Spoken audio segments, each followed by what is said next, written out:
really, really excited about your new book, The Stranger in the Lifeboat. But before we get to that, let's go way back. Let's go back to how you got started in all this to begin with. I mean, what started you in the whole writing career? Well, actually, when I got out of school, I wasn't interested in writing. I didn't know anything about it and never had done it. I was a musician, and I didn't want to do anything but be a musician. And I lived over in Europe for a while as a musician. I went to New York as a starving musician, and it was in the starving part that I volunteered during the day because I was working at night as a musician. I volunteered during the day as at a local newspaper, a free newspaper that they gave out every week.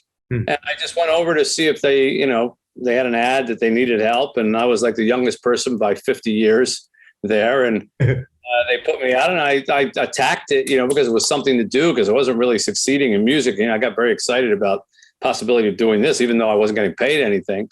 And I wrote a story. The first thing that they asked me to cover was a parking meters story about. That sounds exciting. Yeah, very thrilling. But I'd never written anything, to be honest. But I had read a lot of newspapers in my life, so I just kind of mimicked what they did, wrote the story up, and the next week when I was in the supermarket, I picked up the paper, and there was my story on the bottom of the front page, and I got that little tingle of when you see your name in print. Oh, sure. One thing led to another, and I've been a writer ever since. Wow. So that was in Europe? No, that was in New York. Yeah. Okay. I finished. I wonder how many people realize or know that you started off as a musician, that's kind of your background. Well, my friends, relatives, and the people who search for YouTube videos of me in my music days. Awesome. Other than that, I don't make a big thing of it. And now the listeners of this podcast now know it. There goes. Did they call it the Mitch album? That would be kind of fun to. Yeah, people used to think that I made my name up for that. I remember telling a guy once, my name's Mitch Albom, and he said, "Yeah, and I'm Johnny 45." Exactly. My name is Mitch Albom, but it's not spelled with a U; it's spelled with an O. But I love it. So somehow you end up in the Detroit area. Well, that was a few steps down the pike. I worked for that free newspaper, which I always tell people, if you want to learn a business, volunteer, and don't worry about what you get paid, because I learned more in those 6 to 12 months that I was working for that giveaway paper than I probably ever learned in that shorter period of time. I learned how to write and how to edit, and how to sell ads, and how to do everything. And by that time, I had some clips from this paper. I applied to graduate school. I got in at Columbia University to graduate school of journalism. And while I was there, I happened to see an ad because I needed to pay for my tuition. I was working as a piano player at night, going to school during the day, and still needed money to pay tuition. And there was a job available at Sport Magazine for an intern. So I just went down there, and I ended up becoming a sports writer. I always say that if I had gone to Sewing Magazine, I would have become a writer. Whatever was going to pay the bill. Yeah. I wasn't really this passionate about sports, but then all of my clips were about sports. So every time I tried to apply for another job, all I really had were these sports clips, and they kept getting sent over to the sports people. And eventually I got hired in Fort Lauderdale as a writer, sports writer, feature writer, then became a columnist there very quickly. And then Detroit was looking for a young writer to replace a guy named Mike Downey, who had been a young writer in Detroit and went to Los Angeles. So they were in the market for a young person. I was 25. So I was really young. And in fact, I think I let them think that I was a little older. I didn't.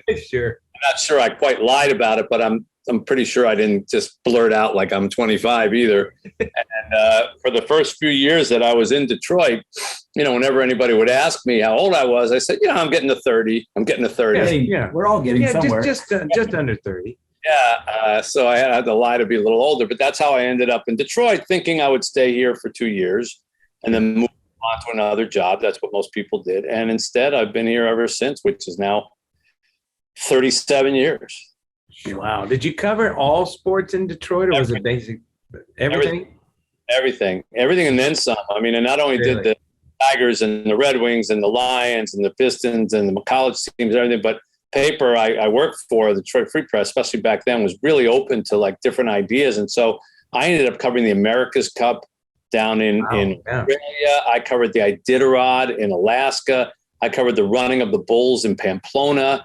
I covered every Olympic Games that there was, winter and summer. So I got a chance to really do some adventurous things and see a great part of the world. Oh, yeah. So you remember a Detroit Tigers player by the name of Brandon Inge? Sure, I know. I still know Brandon Inge. Yeah, so do I. I live on his property in Lynchburg, okay. in Virginia. Yeah, we bought some of his land, and so I built my house is right next door to where his house was, and then he went back to Detroit here just about a year or two ago now, and but I know he's a well-loved athlete up there. Yeah, he's very involved with charitable stuff here that I'm also involved in. Yeah, so that's awesome. Well, tell him I said hi when you get a chance. All right. You know, I've seen you on a number of these documentaries on the Pistons and the Bad Boys. And before we get to your books, I just love to hear because you were covering that during the heyday. Yeah. Tell me what was that like? Covering the Bad Boys? Yeah, you just had to duck a few times. That's all. But they were a very colorful bunch, and I kind of miss those days when. I covered the Bad Boys. I covered the Fab Five. I covered the old Bo Schembechler and the Michigan football teams. And these were times when athletes really had personalities and teams really had personalities, and they weren't so worried about their endorsements or their, say the wrong thing, tweet the wrong thing. And of course, there was no Twitter and there was no internet and there wasn't any of that. So they needed the media to kind of, tell the story and tell their story. Otherwise, they didn't get covered. Nowadays, every athlete has his own Instagram and his own website and his own marketing firm. And really, there's no use for the sports media unless the athletes decide they want to deign to spend some time talking to them. But they don't have to. They can get their message out. So the Bad Boys, Isaiah Thomas and Joe Dumars and John Sally and Dennis Rodman and Bill Laimbeer, and every one of them was a different personality. Big time. You would walk into the locker room and Isaiah would be holding court with like 1,000 people in front of him. Laimbeer would be telling everybody to get lost and get away from him. Joe Dumars would be reading a book, and nobody read a book. John Sally would be trying out for a movie. He'd be auditioning. Please, somebody talk to me. Anybody talk to me. Yeah. Dennis Rodman was just kind of crazy, and they were all in one locker room together. And, we would travel with them and, sometimes we're on the same planes as them before they had their own airplane and everything. And so it was a different time. You just knew the guys more. And I was younger, of course, and I was closer in age to them, which I think is also something that, sports writing eventually kind of age out of that connection. And I find while I still sports write, a bit now, I still work for the paper a bit, but trying to find something in common with a 20-year-old today at my age is kind of difficult. We're not really speaking the same language. Yeah, that's true. I'm with you, man. I miss those days in a lot of ways because like even in the mid 90s when the Cowboys were dominating the NFL, and hasn't happened since, but anyway, those were good days. And I just remember how anxious I was to go on Monday morning and read the newspaper, just get the USA Today and read the articles and stuff, because that was your outlet, and then the internet came and everybody has access to everything at your fingertips. And it's almost like it's so much, it's not as special anymore, It's kind of lost its nostalgia, I guess. Right. There was something about having to wait till the next morning to read the account of what happened and what the players said, and not having instant Sports Center and instant ESPN.com and instant. It's the difference between waiting for a cake to rise and just eating the batter right out of the oven. It's all the same stuff, but there's something in the baking or the aging that has been lost. That's a great analogy. And you know what? I think that's one reason people love still holding a book in their hands. It's interesting how, because I do a lot of music. I'm a musician. I sing for a living. And CD and physical sales of music has gone down because of the digital world. And yet we're seeing the physical sale of books remain steady and even going up. Mm-hmm. And so you go from being a sports writer to a book writer, or was this all happening at the same time? Were you sort of experimenting with book writing at the same time, or how did all that start? It was kind of a big turning point in my life when I was 37. So up till that point, I was writing sports. I was on ESPN every week. In fact, I was one of the three faces that launched ESPN2. Myself, Keith Olbermann, and Susie Kolber. We were the first faces you saw on that network. I remember Keith Olbermann, they made us dress in like hip clothing. And I had like the Don Johnson Miami Vice jacket that was pulled up on my skin. I remember. Susie was dressed, however they dressed her. And they made Keith wear like a leather jacket, like Fonzie. I'm sure he loved that. When the cameras came up, Keith, in his inimitable way, said, "Welcome to the end of our careers." That was the first thing he said. I thought, what did I get myself into? But I was living in Connecticut 3 days a week and doing television. I was on radio. And I wrote books. I wrote a couple of collections of my columns.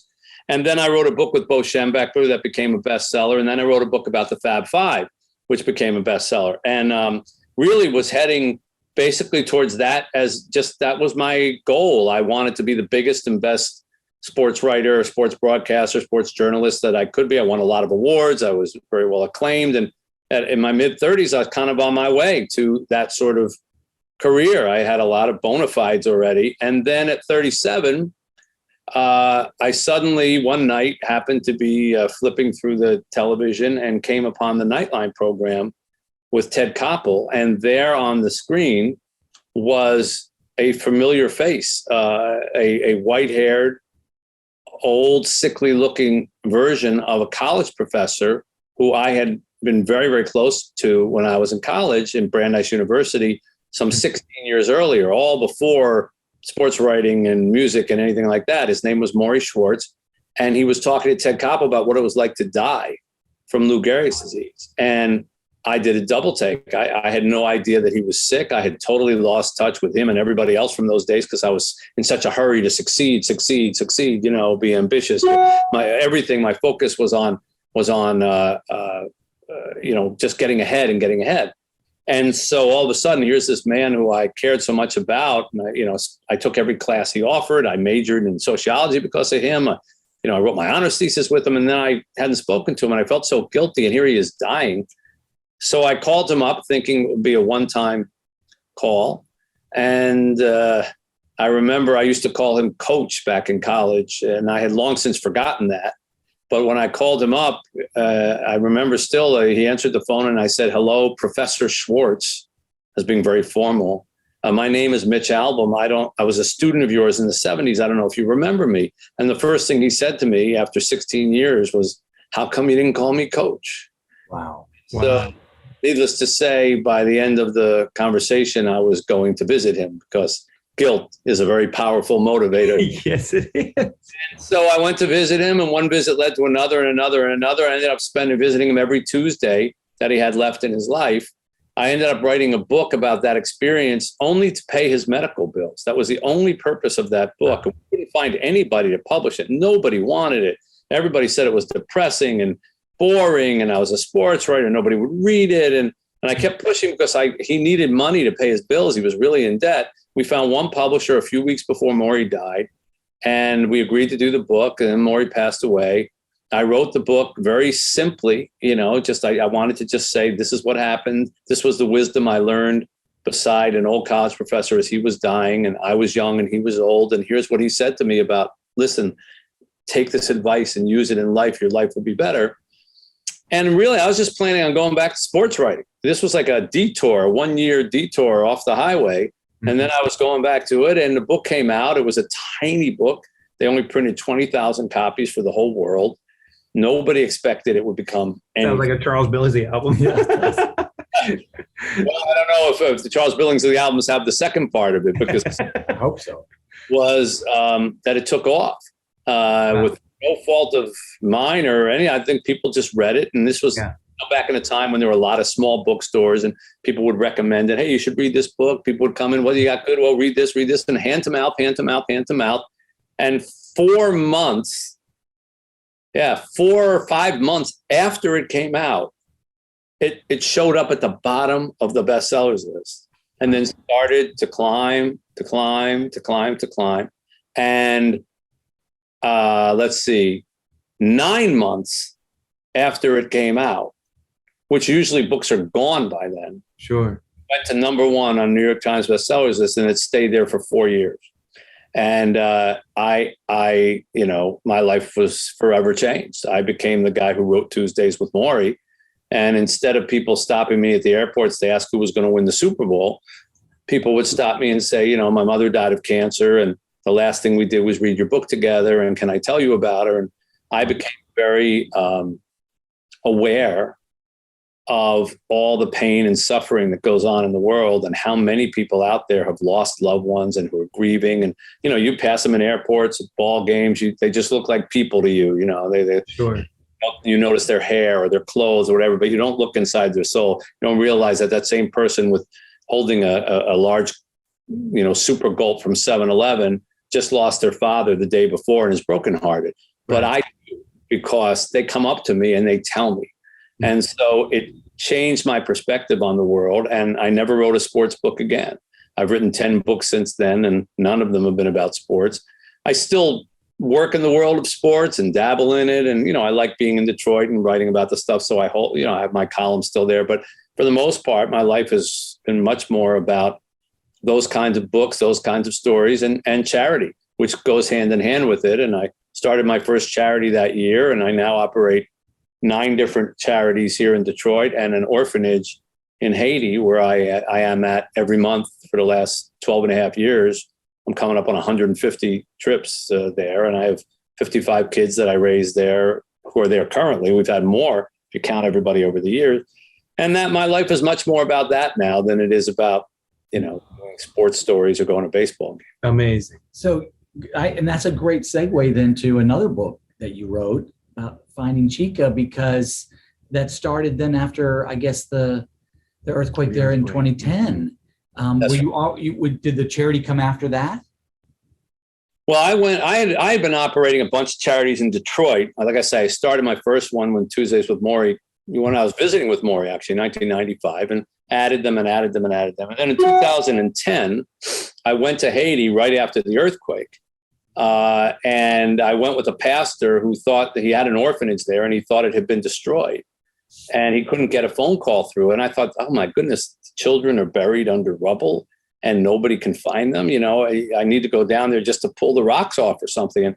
And we went 2 weeks after the earthquake. We got in, and I'll never forget what I saw there. It was just hell on earth. And there literally were people on tops of piles of rocks, pulling them out and looking for their loved ones, and everyone covered in white dust, and people walking around without limbs in the street, and the smell of bodies decaying, and everything just collapsed. Nobody with food, nobody with water. So we went to this orphanage, and it hadn't been destroyed, thank God, but it had been overrun by people who thought, well, they'll bring food. It's an orphanage. They'll bring food. Right. There. Hundreds of people, mixing in with the children. But I got to know the children there, and I started to come back again and again every month. And I brought a bunch of guys with me from Detroit who helped build the first toilets that they'd ever seen, the first showers, the first kitchen. I mean, up to that point, they were using holes in the ground to go to the bathroom, and they would take rocks with them at night when they went, and they would bang the rocks on the other rocks to make the rats go away so that they wouldn't get bitten on the rear end when they were doing their business. I mean, this is just how poor they were, what they were dealing with, and how poor they were. And so in time, we were fixing the place up, but I noticed the kids were still starving. And I went to the pastor. I said, I don't understand. They're all eating a cup of rice. We're building all this stuff. How come you can't feed them better? And he said, well, to be honest, I'm 84 years old. I don't have any money to run this place. I haven't had for years. And in one of those moments you look back on later in life and say, what was I thinking? Yeah. I blurted out like, well, if you want, I could probably run this place. I run some charities in Detroit. How different could it be? Oh. And he basically said, thank you, Jesus. Hallelujah. Here it is, and that was it. I've been running it ever since. Wow. So it's grown quite a bit from those days in 12 years. And I go there every single month, never miss a month ever. And I admit the children and new kids that come in. And wow. we say we have 55 kids. We have 8 that are already in college. Every kid has a college scholarship waiting for him or her. And so far we have 8 in college. One just graduated summa cum laude, and he's going to medical school. Wow. And all of our kids are great students because, they have no internet. They have no cell phones or anything like that. So they're not distracted. They love school. School is something to do. And they're just wonderful, gracious, faithful, joyous, humble kids. And I'm proud of all of them. And some of these kids come from the worst kind of circumstances, living in holes in the ground, after hurricanes or earthquakes, being abandoned under trees, left to die, being abandoned at a medical clinic or a tuberculosis clinic. Many of them come to us without names, without birth certificates. We don't even know how old they are.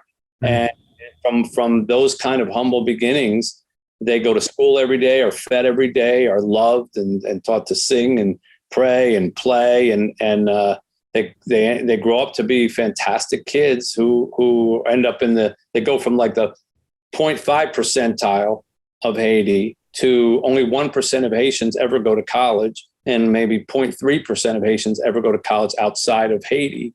And these kids go to college here in the States, and then they are obligated to go back to the orphanage and work for 2 years as whatever they became. So the one who's going to be a doctor, he'll be our doctor for 2 years. One went to chef school, he'll be our cook for 2 years, that type of thing. And it's a beautiful community of kids that I'm very proud to be associated with.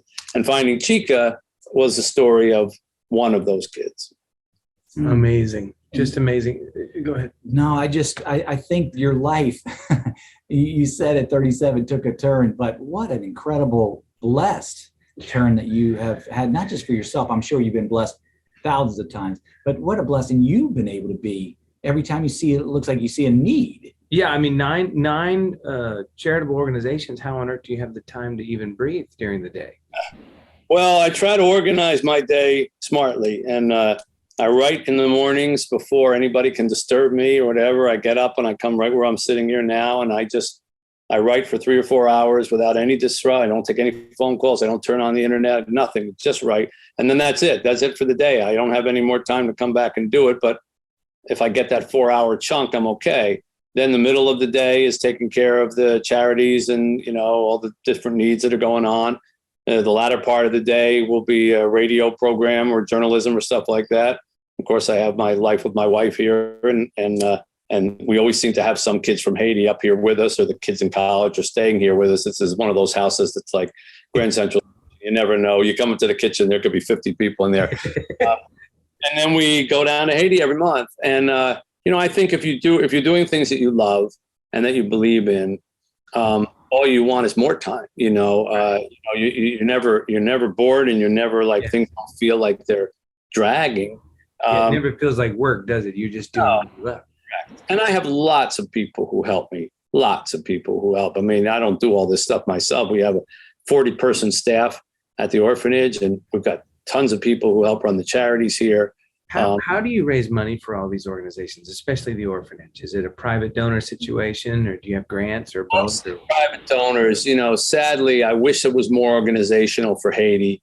For the charities in Detroit, it's a little easier. There are a lot of foundations. There are a lot of grants that you can write for the different things. We do everything from, daycare for 5-day-old kids to transitional housing to for the homeless to drug addicted. We have a after-school program at a rec center that we established and built for academics. We've got programs for veterans, programs for seniors. We've got the world's first medical clinic for homeless children. So we're in the medicine world, and there are different grants and organizations that you can reach out to for all of those.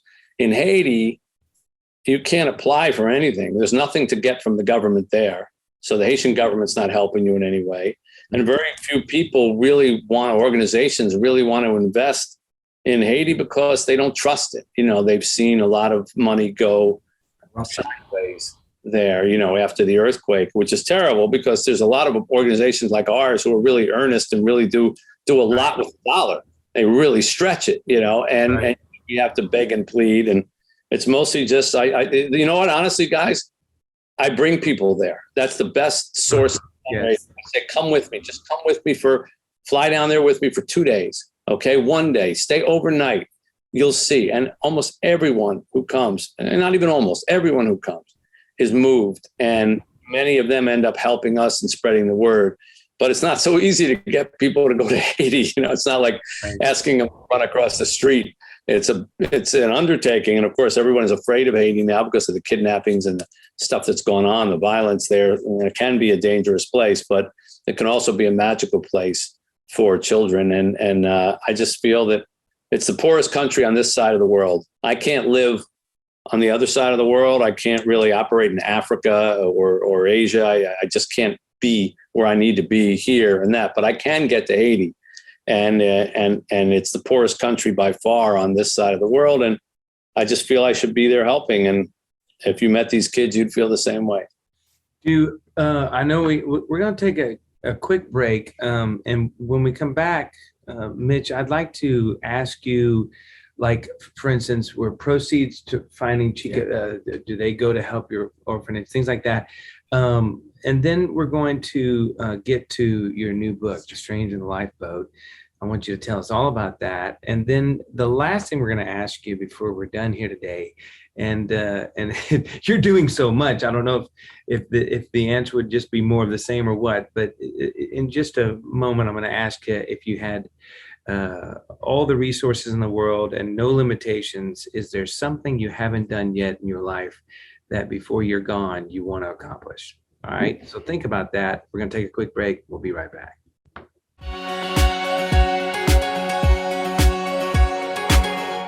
We're back on the Charles Billingsley podcast with Mitch Albom. Amazing stories he's already told us of the charities, of how he got into being an author. Yeah, and we don't want to go any further before we let people know how you can actually give to this organization. Mitch, tell us how people can contribute.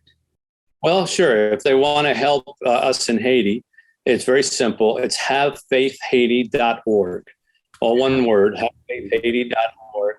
100% of what we raise goes right to the kids. It doesn't go to run the charity. It doesn't go for air conditioning or paper clips or stationery or nice offices. It goes right to the kids. We post all of our tax returns on the internet so everybody can see where it goes. And I put up as much money as anybody else does going in. So lest anybody think, well, why should I be giving him? He's making money. Yeah. And believe me, it's going right into the orphanage. So they can help that way. And we're delighted to. And you asked me about Finding Chica. So Finding Chica was the story of one little girl who we ended up adopting. She was born 3 days before the earthquake. She survived the earthquake when the little cinder block house that she was in, which was just a 4-wall structure, collapsed around her and her mother. But the roof was made of tin and it was just stuck on. So it just slid off. And so the roof didn't collapse on them, the walls collapsed, and suddenly they were on the bed naked to the sky. Can you imagine that? Like all the walls have collapsed and they're going, what just happened? She was 3 days old. So I always say she was born pretty tough and she had to be tough. Her mother died 2 years later, giving birth to a baby brother, just because something went wrong in the bed. There was no doctor present. There's never any doctors around in the poor areas there. And who knows what went wrong? She died in the same bed as the baby was born. And Chica was taken away that day and brought to us and at the orphanage. And for the next couple of years, she was the loudest, pushiest, brashest kid that we had. You could hear her voice across the yard. She was like Ethel Merman in size 1 shoes, And she was funny, she would cross her arms and she'd stare you down. And we never thought anything could possibly happen to her. She just seemed so strong. And then at age 5, she developed a brain tumor, and there was nothing anybody in Haiti could begin to do about it. And we brought her to America thinking, well, okay, we've got American surgeons. They'll get rid of it. She's only 5 and she'll be back in no time and we'll go on our way. And unfortunately, she never went home. She had something called DIPG, which is called the diffuse intrinsic pontine glioma, which is a 4-letter word for death. That nobody survives that. It only hits about 300 kids a year. And basically, they're usually dead within 4 or 5 months. And they told us that she would die in the next 4 or 5 months, and we should just take her back to Haiti and wait. And I looked at my wife and I said, you don't know this kid. She's a fighter. And so you better tell us where the experimental treatments are, because we're going to fight. as long as we can. And Chica lived not 4 months or 8 months or 12 or 16 or 20, but 2 years, which is really a record with the IPG. And during those 2 years, we became a family, a very unlikely family. My wife and I were already in our late 50s. And here's this 5-year-old sleeping at the foot of our bed, waking us up, telling us what she wants for breakfast, saying she wants to play Fluffy Cozy Bed Camp, which was a game she invented under the covers. And she would say, here's the rules of Fluffy Cozy Bed Camp. I'm the boss. You knew that already. Yeah, she was the boss no matter what. Yeah, she was a boss. And, it's just an amazing thing to have that chance to become a parent at that age. And we could not have been closer to her if she was a spitting image of us. And so I wrote Finding Chica as a tribute to families, of the ways that, we make families out of the most unusual material, like art, but it doesn't matter if your child has your DNA or your skin color or your language or your heritage. It's love that puts the bonds together. And that's what we had. And all of the money that I made from that book and continue to make as it sells goes to the orphanage and a fund that we created called the Chica Fund to take care of other kids who have medical problems, because there are plenty of others. Thank God no one's had one as serious as her, but we've had operations and emergencies and things like that. So we use the money from that. A lot of your books have an element of spirituality or faith in it. The 5 people you meet in heaven and faith, all these things. And your latest one has that as well. Let's go to that real quick with The Stranger in the Lifeboat. What? The Lifeboat was really written after Finding Chica as a way of kind of healing from the grief of losing Chica. And I realized that, I got very angry with God when Chica died. I couldn't understand how there could be a benevolent force in the universe that couldn't be benevolent to a 7-year-old. It just didn't make any sense. And, but as time passed, I realized that we didn't lose a child. We were given a child. And Chica was really kind of the answer. I thought our prayers weren't being answered because we were praying for her to survive. But in many ways, Chica was an answer to a prayer that we had made 20 years earlier when my wife and I got married. We wanted to have children, and we didn't. It just didn't happen for us. And we prayed for it. Didn't happen. You think God's not listening. 20 years later, here comes this child. And I realized, maybe our prayers are answered on God's timetable and not ours. We wish it, we want it to come true the next second. We're like, the genie in the bottle, I got 3 wishes. Give me my wish. So I wrote this book basically about what happens when we ask for help and we don't recognize it if it comes to us. So I set up the scenario where there's this big luxury yacht with all the richest people in the world are on it, big celebrities, business people, all that. And it mysteriously explodes in the middle of the ocean and only 10 people survive, 5 of whom are these rich guests and 5 of whom are the help, the staff. And they're out in this life raft for 3 days. Nobody's coming for them. There's no boats, there's no planes, there's no anything. They're running out of food. They're running out of water. They see sharks, they're crying out for help. And all of a sudden, they see this body floating in the water all by itself. And they pull him in. It's a guy, and he's alive. He's this nondescript, average-looking guy. They pull him into the boat, and they start peppering him with questions. Where did he come from? Whatever. And he doesn't say anything. And finally, one of the passengers says, well, thank the Lord we found you. And he says, I am the Lord. And that becomes the premise of the book of here's this guy suddenly comes in their boat out of nowhere.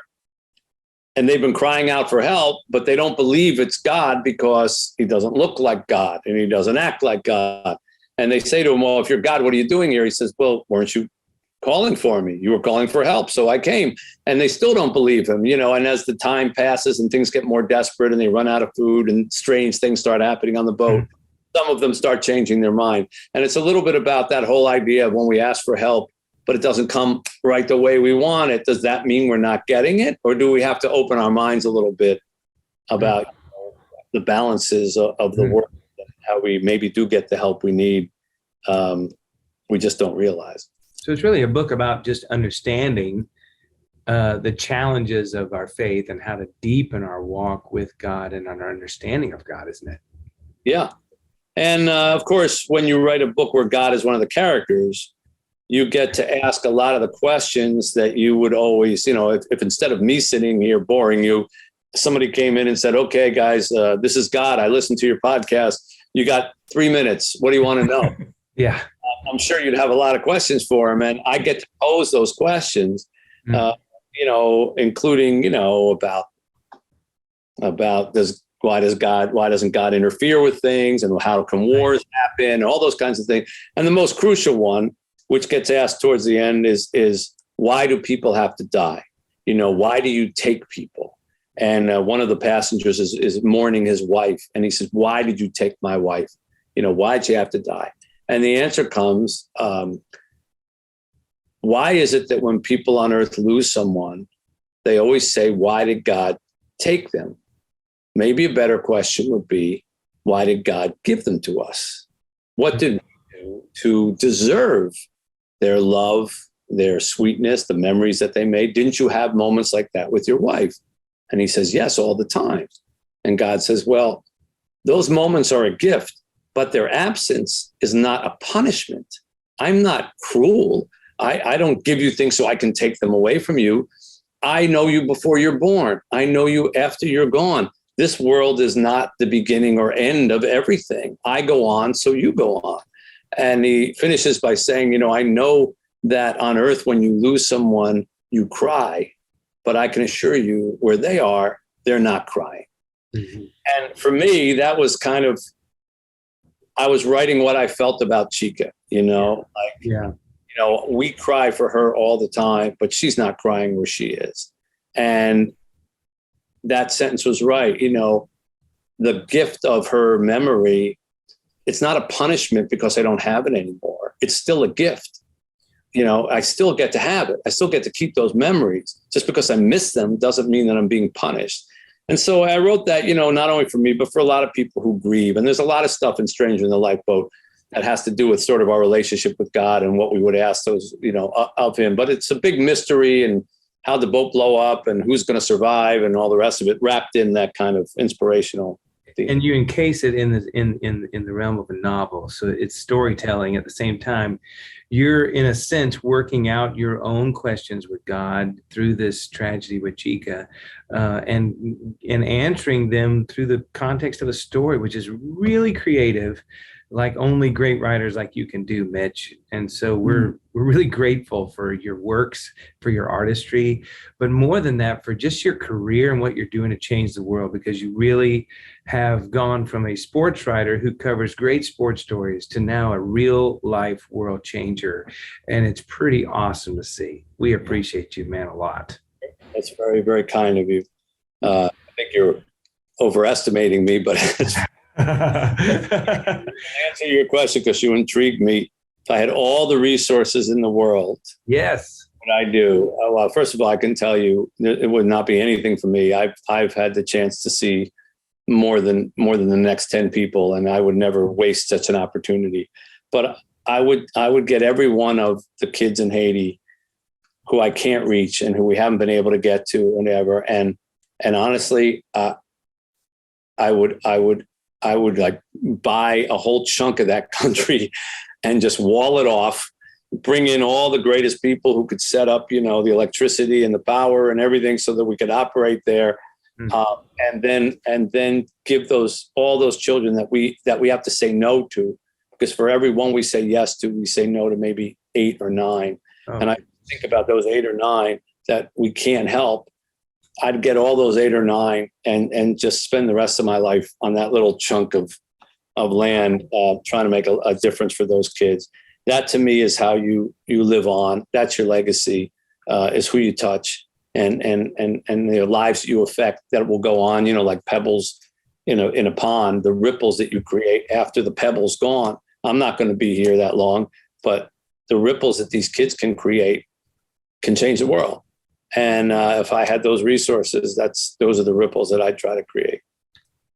I think you're on to another book right there, buddy. Well, the odds of me finding all the resources I want in the world are pretty slim. So. But you know what? There's people listening to this podcast even now that have a lot of resources, and I would highly encourage you to go to that website. Tell us again what it is, Brandon. HaveFaithHaiti.org. HaveFaithHaiti.org. Get into the books of Mitch Albom. He's an awesome author, but more than that, he's a great man. Him and his wife are doing an incredible work. And if you get a chance to go to Haiti, reach out to them. I'm sure they can find you through that website. Reach out to you. Go down there, visit that nation, see what's happening. It is truly heartbreaking, but at the same time, there are great ministries and great organizations doing a lot of wonderful change for the better in that nation, despite the limitations of government and finances and resources and food and water and everything else. Great things are happening there. And I would encourage you to go and see what Mitch Albom and his team are doing. So thank you, Mitch, so much for joining us today. We really appreciate you having us. And I hope you'll come back with us on your next book. Sure, I'd be happy to. I enjoyed the conversation. Thanks for inviting me on your program. Have a good one, buddy. Thank you, man. You guys take care.